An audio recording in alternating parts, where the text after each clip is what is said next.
everybody, this is Gina Bear reporting to you for duty, and today I'm really excited to be filming the second to last video in this apartment. I'm really grateful to be leaving Korea and going back and starting my life in America. Now, this video is all about my decision and why I decided to leave South Korea. If you guys aren't already doing it, please hit that subscribe button, hit that notification bell, and follow me on Instagram. Gina Bear is all about kick-ass solo female travel, luxury lifestyle, and feminine lifestyle. This video is going to be kind of a long one, so you guys should grab a snack or grab a drink and just relax. I promised a while ago that I would come out with this video, and again, I shall deliver. These are the reasons why I chose to leave Korea, and some of these were private and some of these I could not share until I left the country. So let's get up into this video. Now, one of the first reasons I decided to leave South Korea is that I'm alone all the time, and quite frankly, it sucks. When you're an expat in Korea, people are constantly coming and going out of your life. That's because people are constantly coming into Korea, constantly leaving Korea. Nobody is really here permanently unless they marry a citizen of the country or unless they get a permanent resident visa. My last year in Korea, I cut out a lot of people from my life, and it was simply because I needed to work on myself and because they were toxic to me in my personal development, and I prefer to strive ahead in life and be with people who are supportive of that. As you know, the pandemic made us all socially distanced, and this was also especially hard for me because I was living in Hanam City, and Hanam City is in Gyeonggi-do. It's not Hanam-dong, not to be confused with the neighborhood in Seoul. Now, I know that this pandemic was really hard on a lot of people, but for me it was more so especially because I did live so far from a lot of my friends. So I threw myself into content creation and making myself grow as a creator, a blogger, and a YouTuber, and I'm really grateful for this, but also at the same time, it's not fun to be alone all the time. It's not fun to be far from your friends. It's not fun to be far from your family. It's not fun to have problems here in Korea and have to solve them on your own without any familial support or anything like that. There have been times where I've been sick, where I was hit by a car, and I just needed somebody to help me out just a little bit, but I had to get myself out of bed and do it myself. And I prefer to be around family and friends who love me instead of being alone all the time. As humans, we are not meant to be like this. I was so homesick during this time. The pandemic made me realize that there's no time like the present. The next reason why I left Korea is that being abroad during a global pandemic was quite literally hell. Like I said, because I was alone a lot of the time, there were nights where I was just up all night crying myself to sleep because I felt like I was the only soul in the world and that I felt like nobody really cared. I don't ever want to repeat that experience again. The next reason why I chose to leave Korea is that I'm tired of missing out. Now, when you become an expat, nobody tells you the pain of missing very important events in your loved ones' lives back home, because the world keeps on turning and their lives don't just stop because you're gone. They keep going. I've missed birthdays, anniversaries, weddings. I especially really hate missing Christmas abroad, and I've said this before in other videos, but Christmas in Korea is a glorified couples holiday, while back home I have a lot of rich traditions from my Mexican and Italian sides that I get to celebrate. Another reason why I chose to leave, and maybe some of you might think this is petty, but for me this was actually quite a big reason, is that I miss small comforts. I miss things that we would normally have in the States, like dryers. During rainy season, this was the longest rainy season of my life, and my clothes would be damp for days because my dryer doesn't really work properly. Going to the grocery store is an absolute chore here because I have to spend 2 times longer reading the labels, and even then I may or may not buy whatever it is I picked up. I actually like going grocery shopping in the States because I can get all of my favorite foods and it doesn't cost an arm and a leg to get fruits and vegetables. And that is a small comfort that I truly miss from home because the prices of especially fruit here is astronomical. The next reason why I chose to leave is that the area I live in, Hanam City, is dangerous. There's 2 parts of Hanam City. There's Old Hanam and New Hanam. I live obviously in the older part of town. I've had people here scream at me, yell at me, chase me, and I just feel like at some points, if I let them get close to me, they probably would have attacked me if they could. I lived in an area where there were a lot of mentally ill people, where there were low-income people, where there were offenders. Now just let me say I don't have anything against elderly people, low-income people, or mentally ill. I do have a problem with offenders, as should the rest of the world, but you know what I'm saying. I had a stalker. I saw a dead man out on the street. Some bus driver tried to kick me off of the bus just because he could, because he said I wasn't following the rules, even though I was.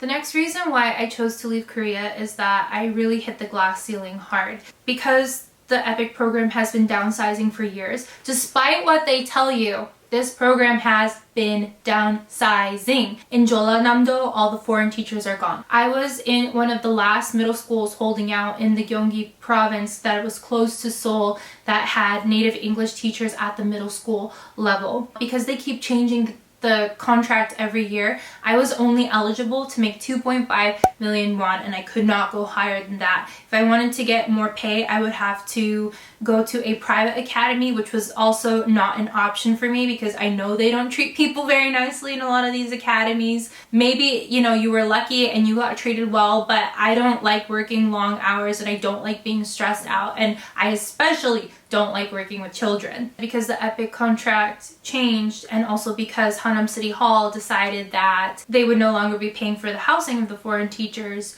my housing contract for this particular apartment expired in August. So after August, I would have to find my own housing for the next 6 months I was here, and I just did not want to go through that. I did not want to put a huge deposit down because, like I said, in Korea, you need to put a deposit down to go into an apartment. It could be anything from 5 million won, so 5,000 US dollars, all the way to like 100,000 US dollars. This pandemic has hit everybody hard, and of course, when there's budget cuts, what's the first to go? Education. And who are the people that are lowest on the totem pole of the education sector? Native English teachers. The next reason why I chose to leave is that I'm tired of the food. Like, I did not grow up eating Asian food. Like, legit, the first time I ate curry was when I was in Japan, because my whole life I had eaten more like European foods, Mexican foods, Central American foods, so I was not familiar with Asian foods, and I'm tired of eating white rice, okay? I've been sick for the last 2.5 weeks and I've had to eat rice porridge. If I never see white rice again, it'll be too soon. Also, a lot of Korean cuisine, what they don't tell you about it is that it has a lot of sugar in it. Now, the reason why there's a lot of sugar in Korean cuisine is because in order to save their food or ferment it or to make it last longer, they would add sugar, whereas some parts of the world, they add salt, right? So I can actually taste the sugar in the food here. And a lot of the meats here, when I did eat meat, they were very sweet and marinated, and I think it's gross. I don't like sweet meat. This just doesn't vibe with me. I prefer my food savory and I prefer my sweets sweet, and for me there needs to be a distinction between the two. Also, what they don't tell you about living here in Korea is that if you want foreign food, you're gonna have to pay a big price to get it.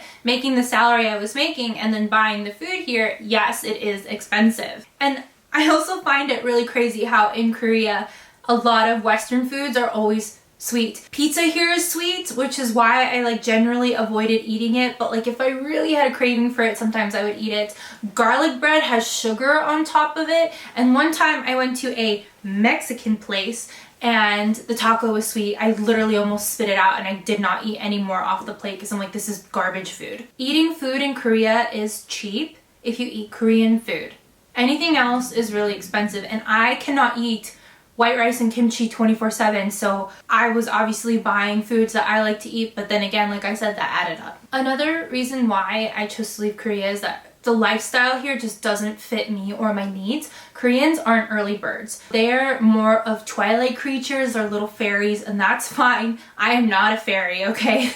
Since I was in high school, I've always been a morning person. I like getting up early. I like starting my day early. I like working out early. I like going and getting my errands done early. It just feels good. It makes me feel productive, and it makes me feel like in the evening, you know, I can relax and enjoy my day. And Koreans just aren't like that. They work all day, which is why establishments are open into the wee hours of the morning, because, you know, that's when people actually have free time. But that lifestyle is just not for me. The next reason why I chose to leave Korea is that I want to be able to buy clothes and shoes. Now, even though I did order a lot of my clothes online, and a lot of you guys always ask me where I go shopping in Korea, I will link that video up above. so you guys know where I went shopping. So I honestly shopped a lot at Hollister, H&M, and American Eagle, but like that's all that was available to me. I'm a US size 12. I'm not that big, and my feet aren't that big either, but here in Korea I'm huge. I'm size fat, I'm too big. My shoe size is actually the smallest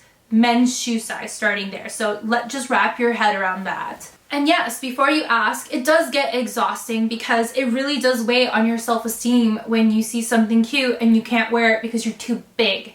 And I'm not saying that, you know, I'm fat or anything. I'm not going there, but I'm saying that it just makes me feel bad that there's nothing for me here when it comes to clothes and shoes, and I miss shoes. The next reason why I chose to leave is that culture shock is the gift that just keeps on giving. So when you move to a foreign country, they tell you go through the stages, right, of like culture shock, which is like anger and then assimilation and whatever. But the thing is, culture shock isn't just a one-time, one and done thing. Oh, my friend, you are in for a roller coaster. Some days you'll be in your foreign country where you're like, oh my gosh,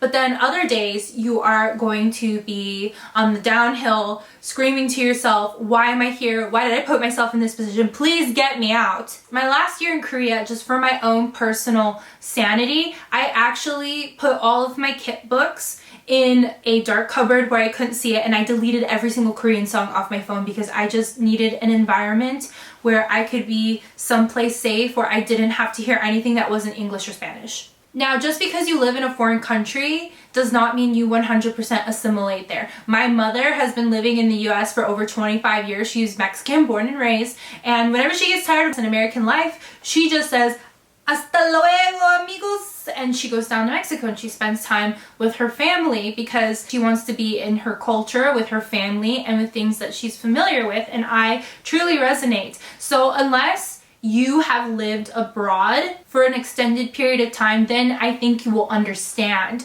what I'm talking about. But if you're just a Korea boon saying like, you just don't understand how great Korea is, please just get off my channel or I'll block you. Another reason why I chose to leave Korea is obviously because of the pollution. I've talked about it in a lot of videos, but this is something that was really impacting my mental health and my physical health because I have never in my life struggled to go upstairs. Like when I go upstairs, I'm breathing like I just ran a marathon, and that is not healthy in any way, shape, or form. And I just needed to be in clean air with blue skies because I'm tired of looking up at the sky and seeing it tinged with gray, or just being gray totally because of all the pollution in the air.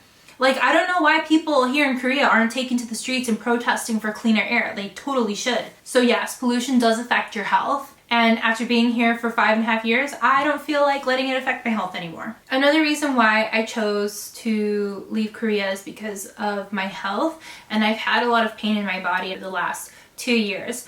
I've been documenting this on my Instagram stories. Like I said, I've been very open about my mental health and health struggles here. I've had pain in my back. My last month in Korea, I was hospitalized twice in 2.5 weeks, and I lost 15 pounds, which is not healthy at all. I was having a lot of trouble with my digestion, with food, with gastritis, and the only thing that I can attribute it to is the extreme stress that I was suffering by being somewhere I didn't want to be, I didn't feel safe, that I didn't feel accepted in, that I just wanted to leave. The next reason I chose to leave Korea is that I want to find a partner, and I knew very early on coming to Asia that I was not going to marry anybody here because the culture between East and West is like night and day. If you found somebody that vibes with you, good for you, lucky you. You found a good human who's more open-minded, but I feel like a lot of people here choose to stick to their own, and I can completely understand that. And also, I honestly did give up trying to find a partner here because with my last Korean partner, there were a few things that I realized. When your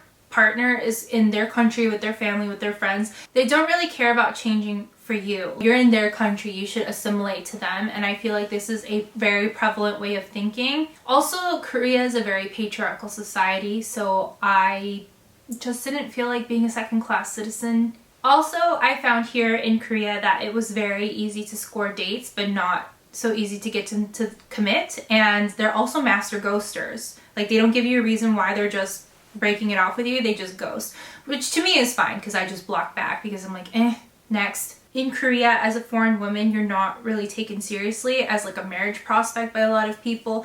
Things are changing, yes, don't get me wrong, but there's still that prevalence where a lot of men are gonna marry a Korean woman. The next reason why I just chose not to settle down with anybody here is that I don't fit like the Korean beauty standards, nor do I fit their stereotypes for a Western beauty. A lot of men also tell you they want you to look a certain way, and I'm just like, sorry, I can't change the way I am, and I love me enough to walk away from you because you're the toxic one. And at this point in my life, I know who I am and what I want in a relationship and what I bring to the table. I feel like in my own home country, I have the ability to find someone who I vibe with. Another reason why I chose to leave Korea was that I wasn't growing. When your personal growth stops and you're not learning, experiencing, or being excited about what you're doing or where you're at, that's when you know that it's time to go. While I spent a lot of my time in Korea developing my skills for the future career that I want, and that future career is to be a full-time blogger and influencer,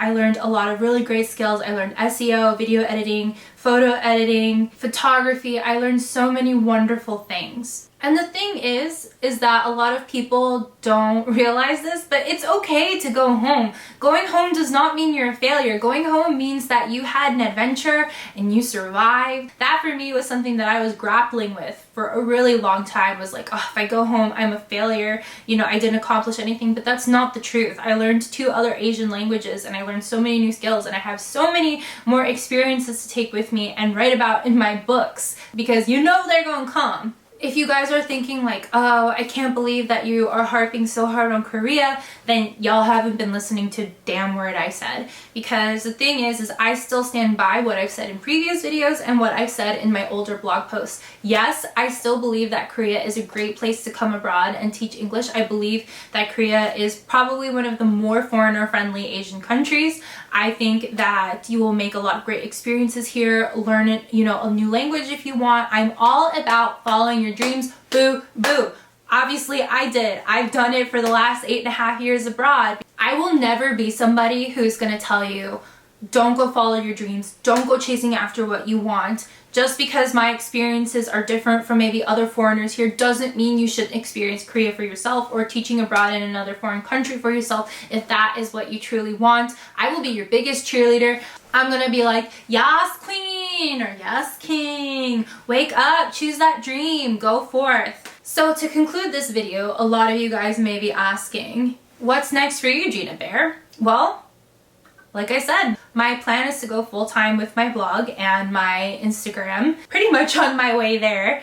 And I'm looking forward to traveling in the United States. I'm really excited to check out new and beautiful places within my own country. And I'm also excited to go to Mexico as well. I can go live down in Playa del Carmen where all the other digital nomads are and be very happy eating my vegan tacos and drinking my margaritas. And being by the beach where I can go toss away my stress and anxiety in the ocean. So I just feel like the world for me is more open and more joyful and more exciting because I don't have to be tied to a visa. I don't have to hide what I'm doing anymore, and that feels really freaking good. I would love to have you guys still following along on this journey because it's a good time. And as you guys know, Gina Bear is all about kick-ass solo female travel, feminine lifestyle, honest experiences. Please hit that subscribe button, hit that notification bell, and follow me on Instagram where all the good stuff goes down. If you have any questions about Korea, I usually always get back in the comments. Leave them down below, and I will talk to you lovelies later. Gina Bear, signing out.